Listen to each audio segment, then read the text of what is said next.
that be? Like, to me, like, yes. So part of this whole thing is so to help build jobs, and learning this, you can. I mean, look at what's happening here. What Art's able to do. You guys get to do this is freaking cool, right? Personally, I think it's like an IQ test. Are you going to be, which I talked about this in a previous video, are you going to be a slave or not?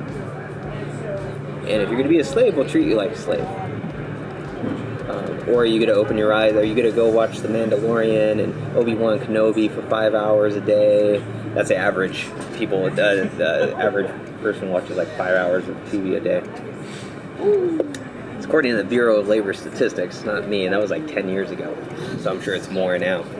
So, but are you going to continue to let us take 30% and you just kind of enjoy your safety and your security and your little prison that you don't realize you're in?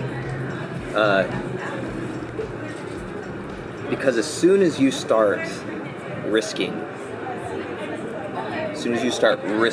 and building a business and looking like an idiot, like right now I'm risking.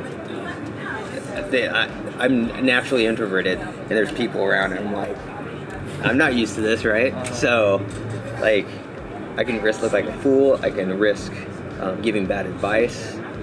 And Derek makes $1 million in lines of credit, and then dissolves it and gets in trouble somehow or whatever, and is like, Dean told me to do that.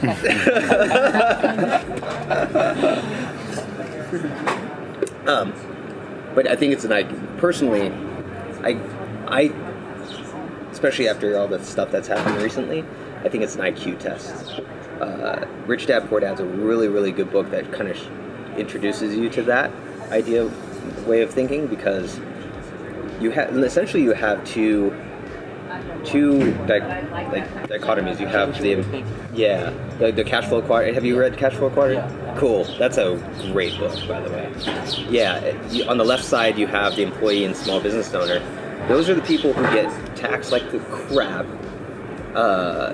They also, the employee is, you lose your money up front. Like, you lose $30,000. Out of $100,000, if you're getting taxed at 30%, you're losing $30,000, right?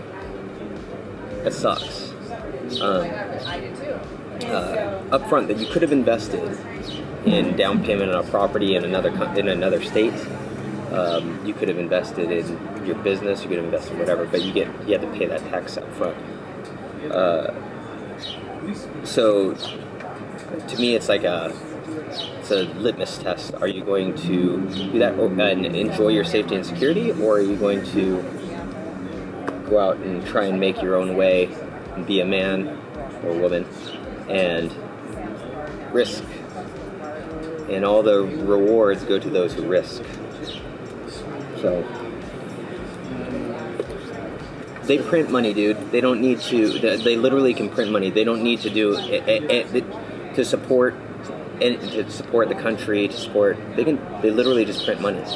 So there's nothing that you're doing, in my opinion, that is really truly like supporting like the entire country. Definitely your local. Like, even what paying Art here is helping Art and his business and you guys and everything like that. But in the big grand scheme of things, if it's like, well, you're helping your country and all this other stuff, no. They literally can print money. That's how they make. Like, when you pay off your loan on a house, you're destroying money. The loan when you buy a house is off of your signature. They're saying, okay, yeah, everything looks good, and that money did not exist prior to you. And the bank lends your money at 10 times what you could lend it at. Do you give them $1,000? Yeah. Here's your mortgage. Thank you. It's crazy. Yeah, that's a good question. So the question was, just in case they can't hear on the mic, so the question was, would somebody like me or Art pay Social Security? It all depends on the structure. At the end of the day, it's funny, man. Like, you think like all these. At the end, when I'm freaking 60 something, whenever Social Security kicks in, guess who's getting Social Security? I'm getting Social Security. Poor little old me, who still has runs my business, which will be probably a lot bigger than it is now.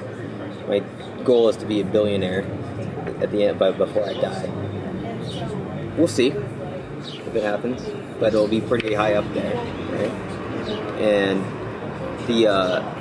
I'll still be getting Social Security because that's not there for people think that that's there for like the poor or whatever. Like Jeff Bezos is considered poor, which is crazy. Because his company is just rich. His company doesn't. It's not even tied to a I don't chain. know. Crazy. Yeah, it's nuts, huh? Friggin' Jeff Bezos has Amazon, which never makes a profit. That's what's crazy. They claim losses every year. Like, oh. Same thing. When you know how the game is played, dude, you don't buy like, more jets, buy more. Yeah. Making too much money. Totally. It's totally the way it is. So the more that you, like I said, the more that you get, the more that you. The system is there where we're taught to save and to hoard, but it's anti-biblical. Pretty much every single spiritual book out there tells you not to do that. The reason why it's called currency is because of the current. It has to keep moving. You can't hold on to water. And if you hold on to water in a cup like this, what happens? Slowly goes. Or even if it's covered, it's stale, turns into crap. Yeah. That's why inflation, when people are like, they look what's happening right now with the costs and stuff like that, because people are trying to hold on to this, and inflation goes up. You're not investing in anything that brings in cash flow or whatever. So you can't. It's a current. Money's at least in our society, is a current, but you're taught to save it. You're taught to hold on to it, right? The more you do that, the more you lose it, just by default. No matter what. Like, imagine holding on to $5 in 1913. Your $5 in 1913 was worth a freaking F-ton more than it is now. You know, you could buy like that. How many coffees could you buy with $5? Probably like 50, right? But you held on to it. You listened to everyone and said, "Save that $5." Now you can't even buy one of these for $5. My lattes are like $6.